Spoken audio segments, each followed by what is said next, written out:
Good afternoon to all. Myself Yuvat Kumari, and today I am going to teach you safe water, that means सुरक्षित जल for the union first year students. ठीक है, सुरक्षित जल के बारे में आज हम आपको बताने वाले हैं।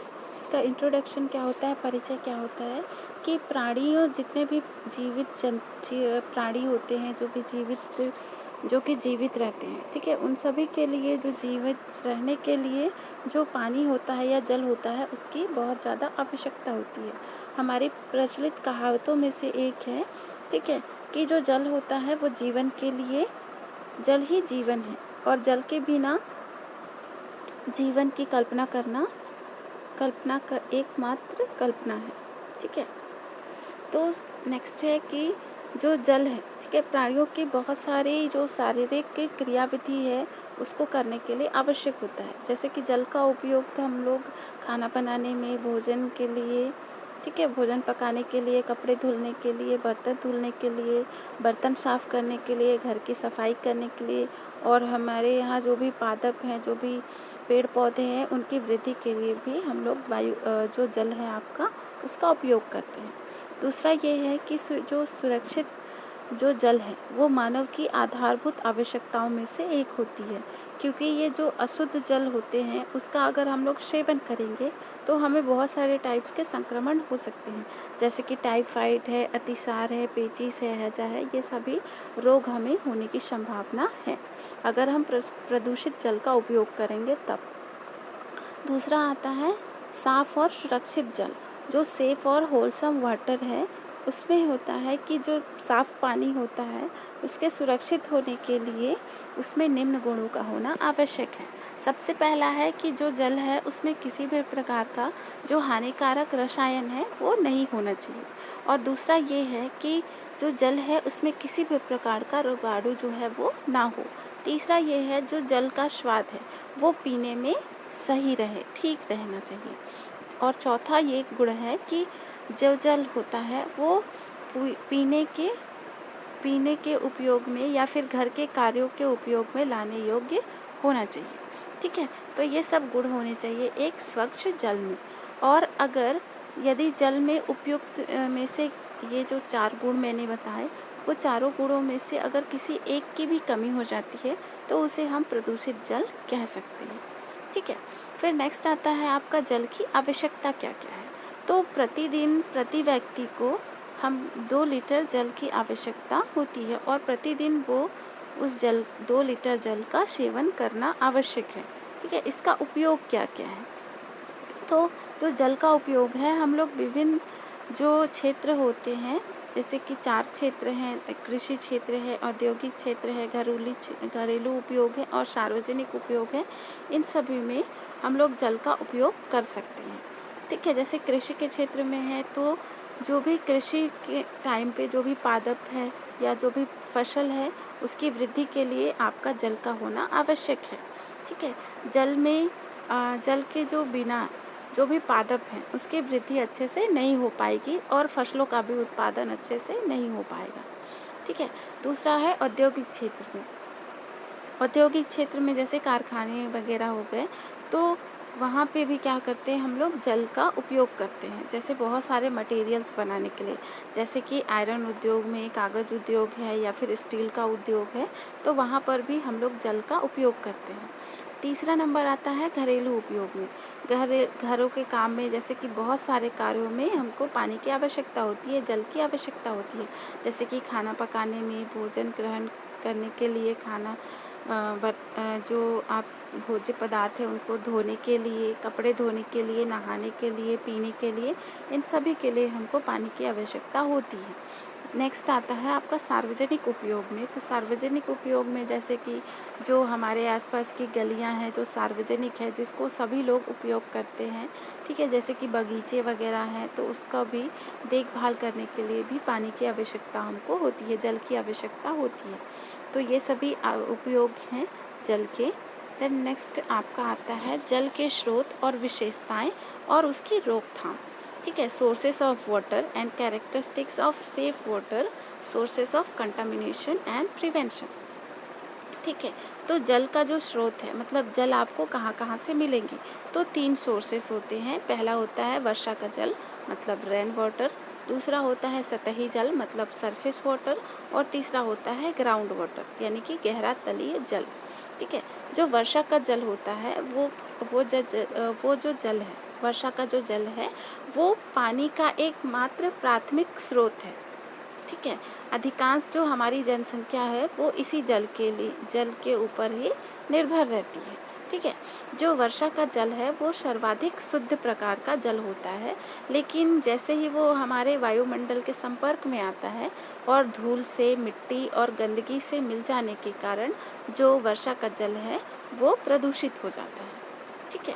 फिर नेक्स्ट आता है कि वर्षा का जो जल है वो ज़मीन पर गिरने के बाद बह जाता है, और कुछ मात्रा में जो आपका ग्राउंड वाटर है वो तल में ही जम जाता है, तल में ही बच जाता है, जो कि क्या करता है, ग्राउंड वाटर का निर्माण करता है।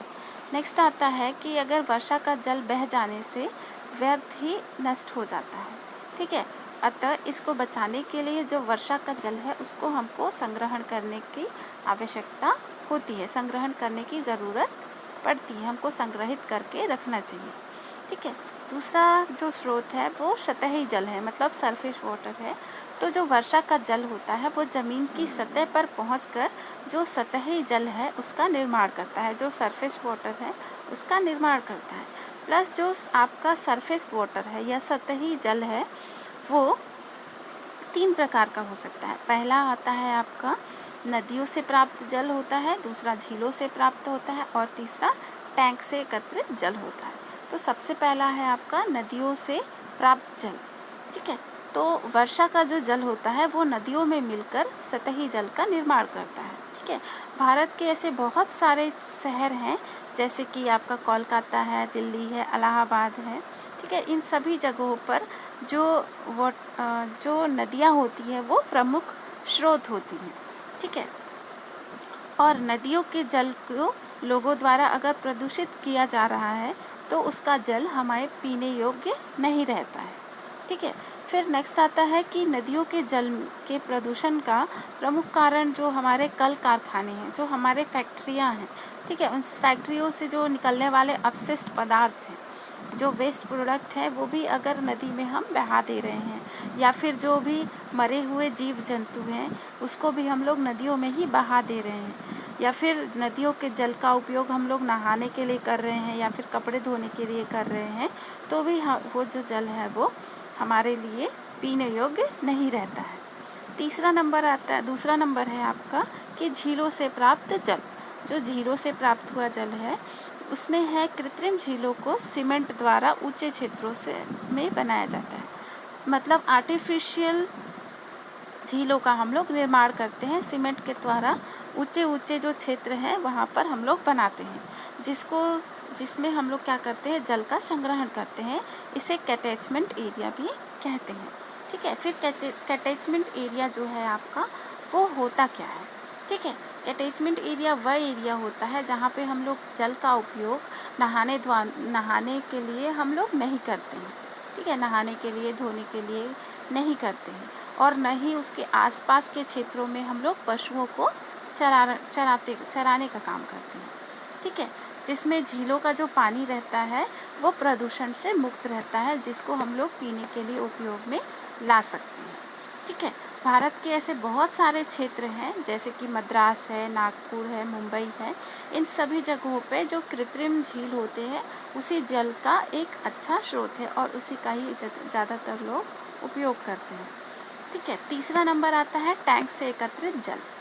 जो वर्षा का जल होता है वो एकत्रीकरण करने के लिए एक अच्छा विधि है।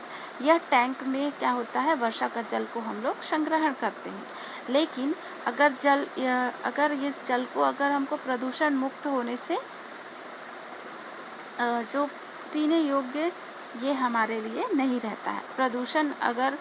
प्रदूषण मुक्त नहीं है तो ये हमारे पीने योग्य नहीं होता है। जैसे कि है जो जल का प्रदूषण है, ठीक है, टैंक के आसपास अगर हम लोग कपड़े धुल रहे हैं, नहा रहे हैं, तो उसकी वजह से जो टैंक का पानी है वो गंदा हो सकता है, ठीक है, प्रदूषित हो सकता है। नेक्स्ट है, इस प्रकार का जल का उपयोग हम लोग पीने के लिए अगर हम लोग कर रहे हैं तो उसके लिए हमको उचित शुद्धिकरण उस पानी का करना है, उसके बाद ही हम उसका उपयोग कर सकते हैं। ठीक है। और तीसरा नंबर आता है आपका, तीसरा स्रोत गहरा तलीय स्रोत, मतलब कि गहरा तलीय जल यानी कि ग्राउंड वाटर, जो वर्षा का जल है वो बह करके क्या करता है, भूमि के आंतरिक तल में चला जाता है, जिससे कि विभिन्न स्रोतों को पार करके क्रिया द्वारा यह जल शुद्ध हो जाता है। ठीक है। फिर नेक्स्ट आता है, गहरे तलीय जल के उपयोग के लाभ कौन कौन से हैं।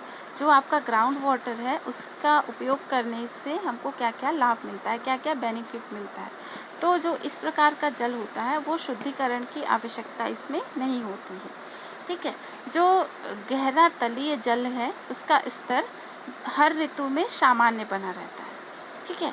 और अर्थात पानी का जो पूर्ति है वो नियमित रूप से हमें मिलता रहता है पानी। ठीक है। नेक्स्ट वन आता है कि अगर सतही जल की तुलना में अधिक शुद्ध होता है। ठीक है। जो ग्राउंड वाटर होता है वो सतही जल यानी कि आपका सतही जल की तुलना में ज़्यादा शुद्ध होता है। ठीक है, क्योंकि इसमें कोई भी रोगाणु उपस्थित नहीं रहता है, जो भी रोगाणु है इसमें अनुपस्थित रहते हैं।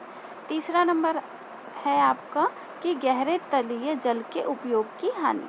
जो हम लोग ग्राउंड वाटर का उपयोग कर रहे हैं पानी का, उसकी क्या क्या हानि होती है। पहला होता है कि जो गहरा तलीय जल होता है उसका उपयोग करने के लिए हमको पंप लगाने पड़ते हैं, जो कि बहुत ज़्यादा कॉस्टली होता है, खर्चीला होता है। और दूसरा ये है कि इस जल में जो सतही जल की तुलना में अधिक कठोरता पाई जाती है। ठीक है। इसका सोर्सेस क्या है। पहला होता है कि गहरे तलीय जल को निम्नलिखित जो आपके गहरे जल हैं, ठीक है, गहरी तलीय जल है उसके सोर्सेस वो कहाँ कहाँ से आपको मिलेंगे। सबसे पहला है झरनों की सहायता से और दूसरा कुओं की सहायता से। ठीक है। तो फर्स्ट है आपका कुएं की सहायता से, तो वेल्स है, मतलब कुएं का जो पानी है वो ग्रामीण क्षेत्रों में जल की पूर्ति के लिए किया जाता है। जो कुआं होता है वो दो प्रकार के होते हैं, डीप वेल्स मतलब गहरे कुएं और सैलो वाटर, सैलो वेल्स मतलब उथले हुए कुएं। ठीक है। डीप वेल्स जो होते हैं गहरे कुएं, वो गहरे कुएं का निर्माण प्रथम इम्प्रीवियस परत को पार करके जो कुएं का निर्माण करता है। ठीक है। इस प्रकार के कुएं के जल में प्रदूषण की संभावना रहती है। और जो सैलो वेल्स होता है उसमें जो कुएं का निर्माण के लिए हम लोग इम्प्रीवियस स्तर के ऊपर के जल का उपयोग करते हैं। ठीक है। तो ये था आपका सेफ वाटर। Thank you.